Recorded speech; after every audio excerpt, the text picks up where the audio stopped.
WD. Just, kumusta ang distribution dyan sa mga delivery rider? Angela, Diego, ngayong araw nga yung second day ng pagbibigay ng 5,000 na ayuda o cash relief assistance para sa mga delivery riders, para sa mga may apelido na nagsisimula sa letrang J at R. At kung makikita nyo sa aking likuran, Diego and Angela, hindi pa ito yung pinakabuong dami ng mga delivery riders dito. Ayan, ipakita ko sa inyo yung palibot nitong amphitheater. Ayan, halos mapuno na itong amphitheater ng mga delivery riders na nag-aantay ng kanilang payout. And actually, Diego and Angela, kanina nilakad natin yung pila, yung pinakadulo ng pila. And mula dito sa amphitheater papunta doon sa West Capitol Drive West Capitol Drive ay napuno ng delivery riders yung kalsada, and kung lalakarin siya, more than 15 to 20 minutes yung nilakad ko, kaya medyo mahaba-haba rin. And ayon din sa mga nakausap natin kanina, merong mga simula 2 a.m. pa lang ay pumila na. Yung iba, galing pamamasada nung gabi, dumiretso na papunta dito sa amphitheater. At yung iba naman, sinadya talagang pumunta ng madaling araw dahil nga habol pa raw sila ng pasada.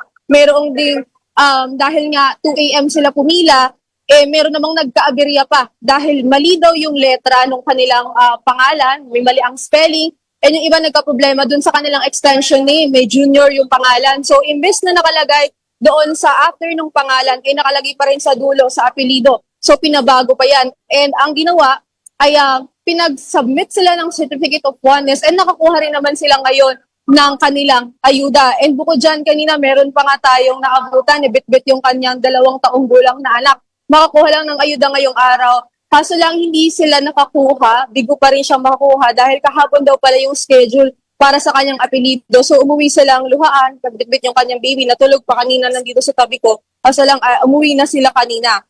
And para ipakita ulit at ilibot kayo dito, Diego and Angela, ang proseso kasi natin ay kailangan muna nilang pumila dito.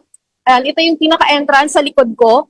At meron siyang nakaabang na listahan ng mga pwedeng kumuha ngayon, delivery riders lang. Pag nilinaw nila ay bukas pa daw yung mga MC taxi. So purely mga delivery riders lang talaga yung may cash assistance. And dito sa aking likuran, and yung mga nakapila pa until now, at lalapitan sila ng mga staff to validate kung nasa listahan ba sila at tama yung kanilang pangalan sa listahan. And after nung validation, ito naman sa aking harapan, ay dito yung kanilang mga paymaster or yung kanilang payout. And makikita nyo dyan, Diego and Angela, dito sa aking harapan, meron yung mga number ng payroll numbers nila. So dyan sila tatapat para pumila nung kanilang payout. Kailangan lang nilang i-present yung copy ng kanilang driver's license, photocopy ng driver's license with 3 signature para makuha yung kanilang 5,000 na ayuda, Angela and Diego.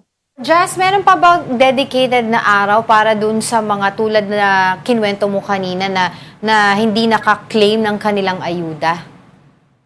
Yes, Angela, actually, tinanong natin yan kanina kasi actually, iba-ibang cases yung nakausap natin. Merong kahapon pala naka-schedule, meron naman na hindi pa na-resolve yung problema sa listahan. Meron tayong nakausap na wala yung representative ng kanilang kumpanya dito. So, although nakapag-register ng 2 beses, hindi daw nakasama sa listahan, maayos daw sana ngayon kung nandito yung kanilang representative, pero wala.